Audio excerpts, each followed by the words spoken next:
What is up, guys, and welcome back to Mastery episode number 4. Given that this week has a whole theme of security and online privacy due to me recently being hacked, today I want to talk about how you can keep your online identity, your online life, your cryptocurrencies, and so on more secure. So we'll start this off by looking at how most people structure their online security right now and what kind of steps we can take to make it more secure. So the best way of really looking at how our whole online identity is comparing it with your own house. Because when hacking happens, it's no different than a robber breaking into your front door and stealing your stuff. Now, if you want to prevent somebody from stealing your stuff, what do? You can have a couple different locks on your door. You can have the really important stuff stored away in a safe. There's so many different things you can do in order to keep yourself safe, and that is what we'll explore today. So when we look at your online house, so to say, we want to, every single door is basically a point of entry, or as we call it in online security and cryptocurrencies, a point of failure. Just one single of these doors needs to break down, needs to be unlocked, or needs to have the key in the wrong person's hands, and anything that's inside is at risk. So the way most people structure their online digital house is with 4 front doors. Well, a couple doors too many if you ask me. And they are: 1, your email password; 2, your email provider; 3, your actual physical phone or access to your phone; and 4th, your phone provider. If you can break any of those, you can get in and take anything you want. Because most people back up their email provider with their phone number, and most people also back up almost all their social media, all their cryptocurrencies, all their anything up with their email and their phone. Thereby, if anybody breaks into your email or breaks into your phone, it's basically game over. And the reason I say there's 4 doors is because, yes, it's in your control. Meaning, if you're silly about your password, if you post it online, if you tell the wrong person, they can get in. But also, secondly, the second door, if the email provider, whether it's Gmail or Yahoo Mail or name it, if they have a breach inside, if somebody convinces, like whether it's technically where somebody hacks them or whether it's simply somebody calling up support and somehow convincing them to transfer the email to them, they're in. So that's the second door. The third door was the phone. So like maybe you lose your phone, maybe you give somebody you shouldn't give the password to your phone to. That is how somebody then, for example, can go to your Gmail and say, hey, I forgot the password, and it texts them an entry into your email. And then again, they're in the house. And 4th, of course, and this is exactly what happened to me, is the phone provider. Sometimes, you keep your email password safe, you keep your phone safe, the email provider is not doing anything wrong. But if the phone provider, as in my case, if somebody calls up the phone provider and says, hey, can you reroute the SIM card to me? And they do it, again, they're in the house. So the first issue we see here is that you shouldn't have 4 front doors, right? And secondly, maybe you should have a second lock on those doors. And then thirdly, perhaps you should keep the stuff that's inside secured as well. Because the problem is, one of these days, someone will break in your front door. But you want to make sure that all your jewelry and your money is stowed away in the safe. So even if they break the door, they can't run away with the money. Okay, and now we'll go into how you can make that a lot more secure. So the 3 points of failure we really look at is, for anything, always you yourself making a mistake, forgetting the password, giving someone else the password, or storing it inside unsafely. Second point of failure is always the centralized company behind it. And the third point of failure is the recovery process, tying one door to another door. Because the problem is, if somebody breaks into one, then they should only be able to access one thing, not the entire house. Like imagine you're actually living instead of a house, you're living in a mansion, and every single part has a separate door where if you unlock one, that doesn't mean anything, you only get into one part. So the first way of making your online life safer is by disconnecting. Disconnecting simply means that you disconnect all your different accounts from being tied to each other. Meaning that if somebody gets into your email, they can't get into your Facebook. If somebody gets into your phone, they can't get into your email and then they get into anything. The idea really here is to have separate accounts for everything.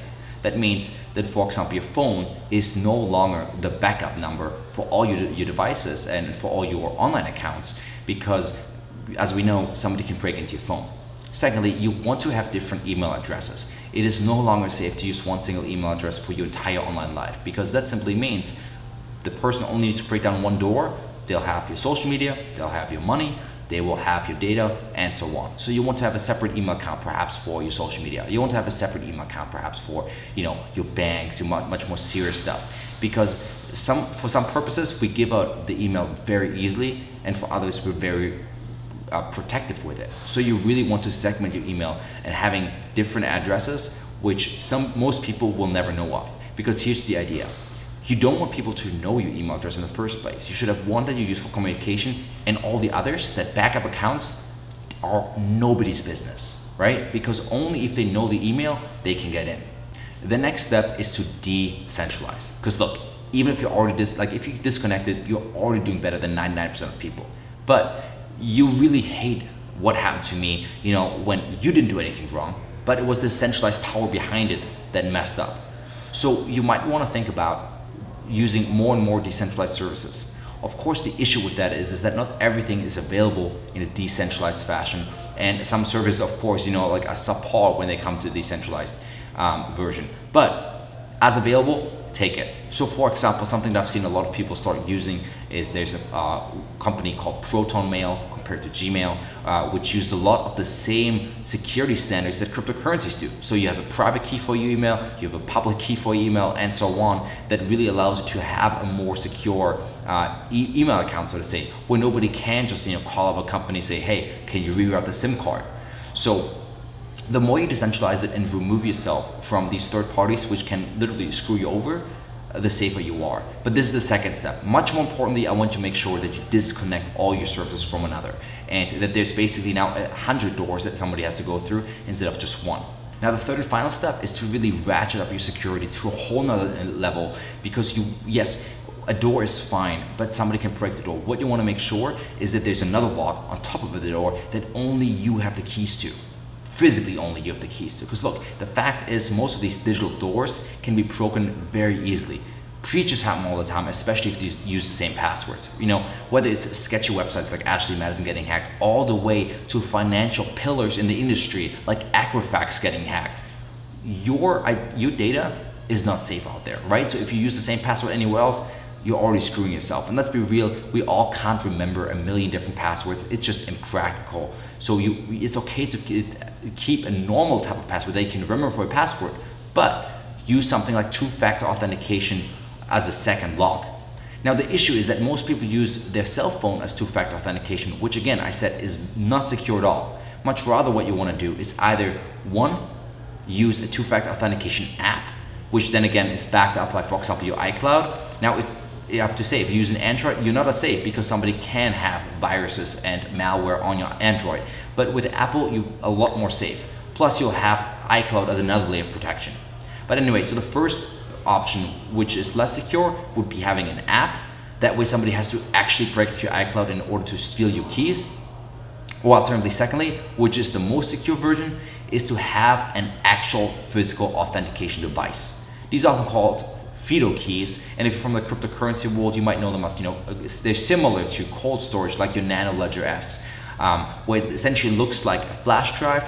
You plug in the flash drive into your computer when you want to, use the authentication, when you want to enter or make some bigger changes where you require authentication. And the fact is, only if you are physically in possession of this little flash drive, you can get into the accounts or do big actions like changing the password, withdrawing money, and so on. And I think this is really key because look, a hack, this is basically bringing it back into the old school level where in another video I talked about, when I was younger and I was getting hacked, I could just unplug the Ethernet cable and then wow. Now it's pretty similar where with having a physical key, you're reclaiming control, because unless somebody physically has this key, they can't do anything.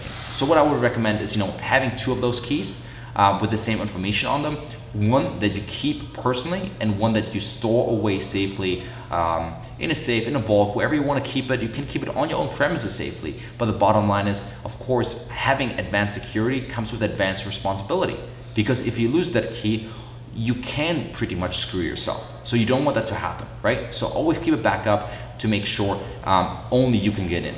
Because here's the truth. The reason why we have such simple systems, like using the phone as a backup, only having one email, is comfort, is making sure that you can get back in. So it's really your responsibility. It's really in your hands to determine, are you going to make it hard? Like, making it hard for hackers to get in might also mean it's going to be hard for you to get in, okay? But the simplest way really to keep it both comfortable and safe would be that physical key, because everything else is just way too easy. Look guys, if you already watch it to this point till the end, you're here for a reason. Look, you're smart enough that you understand that, online security is so important. It's no longer just like, your parents telling you, oh, don't put your credit cards into websites. That time is past. What I'm trying to tell you right now is keeping, for example, your social media safe so that nobody else, can, pretend to be you. I'm trying to keep your data safe so that if you have any embarrassing pictures saved on your Google Drive, nobody can steal them and expose you. And I'm also trying to keep you from actually losing money, because this is really where it's at right now. If you have cryptocurrencies or even an online bank account, we're talking about real money being stolen from you. You wouldn't want, a stranger to run up to you and grab your wallet. The same way you have to keep yourself safe from these online attacks. Because the fact is, when there's a robber, you have two eyes. You can look around, nobody there, oh good. But with hacking, you can literally be asleep and somebody can steal everything from you. So when it comes to online security, it is really a 24/7 job. You have to make sure that basically your guidelines and your online protocols are in such a place where you can feel comfortable going to sleep knowing that there's people trying to get you. Because that's the kind of day and age we're living in now. This is what's happened to me. Somebody tried to steal everything from me, but only thanks to the fact, that I kept a second pair of locks on my doors, having something like 2FA, I was able to not lose all my money. I was able to, regain access to many of my accounts and so on. So if you took away anything from this video, I hope you understand the importance of online security, because everything is tied to it. Honestly, you won't care about it until it's too late. And I was kind of in the same shoes, where I was like, cold storage, that's so silly. I was like, I want to have access to my stuff. It's like for a week or month, I'm not gonna put in cold storage. If I want to hold for like a year, I'll do it. Look, it just takes one day, it takes 1 minute, and they can take anything. Okay, so have that online security. And again, if you want to take anything away, disconnect your accounts.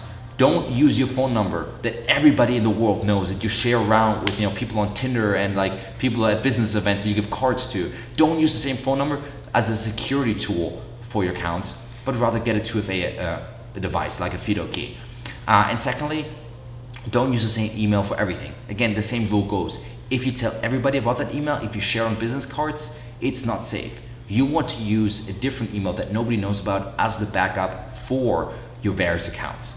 And really, those are a couple simple steps that might take you perhaps less than 15 minutes to implement, and it will really save you an emotional wreck for the day when you actually get hacked. Because trust me, I've been there, and it's not something you want to experience. So I hope you found this helpful, and leave some comments below how you liked it. If there's any questions you have, maybe something was a little bit too fast, a little bit overwhelming, so just ask below, and I'm happy to answer every single one of you. I'll see you guys in the next video. Take care. Yeah, this man now if I die, think I try